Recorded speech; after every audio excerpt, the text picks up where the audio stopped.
Welcome to your Saga Oasis, the fragile child within you. Hello everyone, after the introductory video about suffering. Today, we will continue with analyzing how to recognize suffering and other negative emotions, as well as the necessary steps to accept and live with them. In our daily lives, we often make excuses that because we earn more money or have a higher education, we cannot take on physically demanding jobs. We just want to enjoy the feeling of resting and being comfortable. Have you ever found yourself only wanting to eat delicious, nutritious food, not liking simple meals, or avoiding exercise because it requires effort and is tiring? Instead, we prefer traveling, playing games, or hanging out with friends more. Surely, we do not like to be scolded, as it is an uncomfortable feeling. When faced with criticism, even knowing it is for our own good, the first reaction is often resistance and letting negative emotions overpower reason. Even when making mistakes, we are reluctant to admit them, often blaming others to avoid feeling bad. This reflects avoidance and weakness in taking responsibility and facing reality. Sometimes we beat around the bush and can't tell the truth because the other person seems scary, making us too scared to speak our minds directly. Or we're not straightforward because we're afraid of having to face ourselves directly. When we face our own mistakes, we also have to deal with feeling worse. Or when we want to share our thoughts in front of a group, but feel like we're not being listened to, we choose to stay quiet, enduring the discomfort again.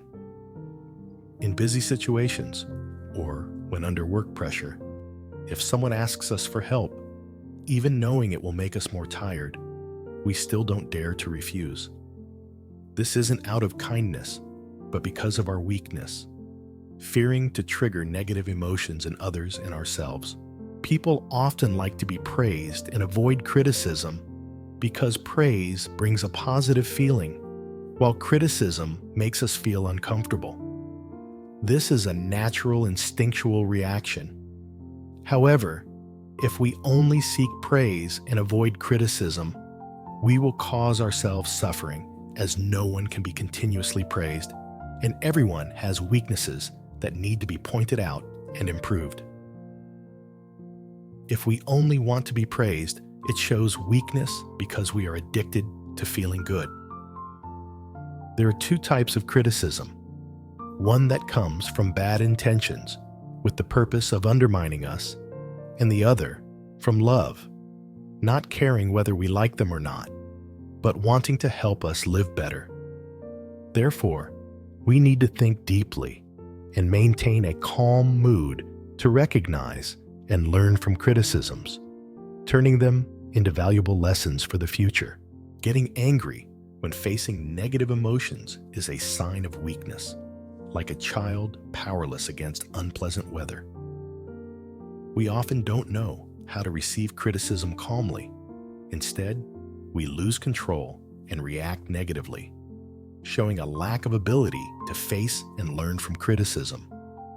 This reveals a desire to live in an environment always filled with praise and indulgence. Unable to withstand hard truths, we often only want to make friends or socialize with people who respect and like us, even if they like us just for a few traits, such as our singing voice or our ability to converse well. We seldom invite someone who always criticizes us for a coffee. When wanting to contact someone, ask yourself about your intention, whether you're just seeking a good feeling, continuing to nurture vulnerability. But once we are strong ourselves, we can meet, call others to support them if they need help. The strength to avoid losing your way.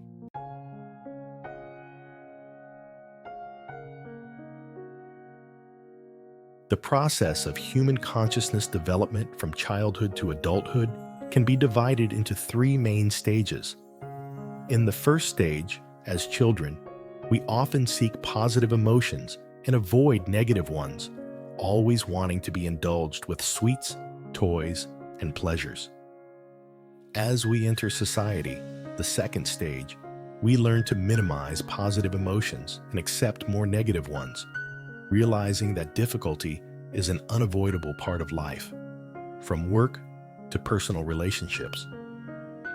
In the third stage, having experienced all kinds of emotions, we learn to accept all emotions without avoiding or seeking them, recognizing that each emotion is an important part of life. However, it is crucial that when negative emotions arise, we have the courage not to get lost or entangled by them. When facing negative emotions, first, don't rush to react, but follow these 4 steps instead. 1. Recognize the emotion without judging it. 2. Silently observe the underlying cause of it, which could stem from desires or resistance. 3. Accurately name the emotion, whether it be jealousy or selfishness. 4. Find a way to let it go, possibly through breathing exercises or other activities, using wisdom to prevent the negative emotion from growing. To do this, you need to be sensitive, practice meditation, focus, and mindfulness every day. In life, whenever you do something, be it drinking tea, talking on the phone, or washing dishes, you must give it your 100% attention. This will help you develop a good habit energy, making it easier to notice changes in your mind. I could easily say sweet, comforting words to you, but that wouldn't really help and might even have the opposite effect.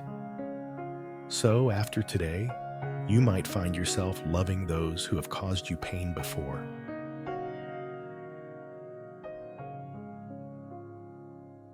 It's the end of the video. Thank you for joining us today. And don't miss out on more videos from us by subscribing and turning on the notification bell icon.